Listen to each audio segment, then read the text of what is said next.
राधे राधे दोस्तों, श्री गणेशाय नमः। आज मैं आपको गाज दस्युं का व्रत की कथा सुनाने वाली हूँ।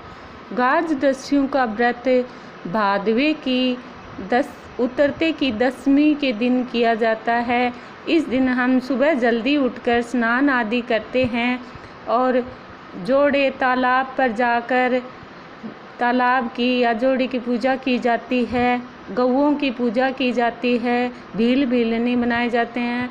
और अगर जोड़े पे नहीं जाया जाता है तो घर में ही मिट्टी का तालाब बनाकर उसमें भील भीलनी बनाकर और गैयाँ बनाते हैं और बछड़े गैयाँ कृष्ण भगवान राधे कृष्ण बनवाकर, राम लक्ष्मण बनवाकर और उसकी एक झेरनी का घास होता है, वो घास लगाकर उसके चारों ओर और उसमें पानी भरते हैं, दूध डालते हैं और फिर उसकी पूजा की जाती है और कहानी सुनते हैं। कहानी इस प्रकार है, गेहूँ और गुड़ रख लेते हैं, दीपक जला लेते हैं, गैयों को और बछड़ों को, बछियों को टीका लगाते हैं और भील भीलनी को भी लगाते हैं। राम लक्ष्मण कृष्ण भगवान राधे कृष्ण को भी टीका लगा देते हैं, अब खुद भी टीका लगाते हैं, नाल बांध देते हैं, कपड़े पहना देते हैं और फिर बाद में दिया जगाकर और फिर कथा सुनते हैं। गेहूँ और गुड़ हाथ में लेते हैं और मोली बांध लेते हैं और फिर कथा सुनते हैं। अपनी सास ससुर होती हैं तो सास ससुर के साथ में सुनते हैं और नहीं तो अकेले ही सुन लेते हैं। फिर पैर दबा के वो कथा सुनकर पैर दबाकर वो नाज दे देते हैं। इस व्रत की कथा इस प्रकार है। एक नगर में एक धनी राजा और रानी थे। उनके कोई संतान नहीं थी, वह बहुत दुखी रहते थे। वह गाज माता का व्रत भी करते थे। एक दिन वह रानी ने गाज माता से कहा, हे गाज माता, मेरे को एक पुत्र दो, मैं आपका व्रत करती हूँ और आपकी मैं अच्छे से उद्यापन करूँगी, कढ़ाई करूँगी। इसलिए गाज माता ने उसकी गोद में एक सुंदर सा पुत्र दिया और वह पुत्र के पैदा होने के बाद में वह कढ़ाई नहीं करी और फिर बाद में वो बोली कि थोड़े दिन बाद में कर दूँगी, उद्यापन नहीं किया।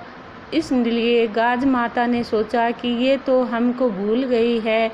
एक दिन गरजती हुई बादली आई और वह उसके रानी के बच्चे को उठा कर ले गई।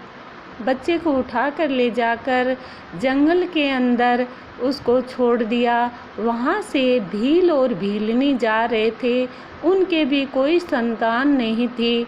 उन्होंने एक पलने में सोता हुआ बच्चा देखा तो वह बहुत खुश हुए और वह सोचे कि गाज माता ने ही हमें ये बच्चा दिया है और वह उन बच्चे को ले जाकर घर पे पूजा पाठ किया। और वहाँ एक धोबी राजा के यहाँ भी कपड़ा धोया करता था और भील के यहाँ भी कपड़ा धोया करता था। अब धोबी ने भील के यहाँ एक पुत्र देखा तो वह राजा के महल में कपड़े लेने गया तो राजा के महल में शोर मचा हुआ था कि रानी और राजा का बच्चा कहाँ चला गया। अब सब ने शोर मचा रखा था।